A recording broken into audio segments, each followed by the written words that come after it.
Welcome to Chillin' 101. We hope this video helps. You start by preparing a Windows host because iPad OS cannot run Windows natively. Pick either a local Windows PC, a cloud VM, or Windows 365 so you control the machine. Once chosen, make sure the host has ample CPU, RAM, and an SSD. That improves responsiveness. Also verify network quality. Wired or 5 GHz Wi-Fi and at least 10 Mbps upload reduces latency and frame drops. Now install any needed OS updates and create a dedicated user for remote access before moving on. Next, install and configure the remote access method because this is the bridge to Windows. If using Microsoft Remote Desktop, enable RDP and set network permissions. If using Parsec or Shadow, install their host software and sign in.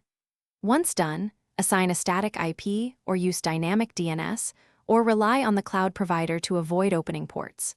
Tune display codec and resolution to balance quality and bandwidth, and map keyboard, touch, and controller inputs so Windows responds naturally on your iPad.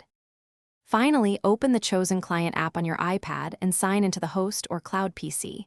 Authenticate and connect. Once connected, optimize performance by lowering resolution, enabling hardware decoding, and choosing 30-60 FPS depending on your use case. That preserves responsiveness. Make sure accessories like keyboards, mice, or controllers are paired. If something goes wrong, check your upload bandwidth first, then firewall or VPN settings, and update both host and client apps. Those fixes resolve most connection and lag problems. Thanks for watching. Consider subscribing if we helped you.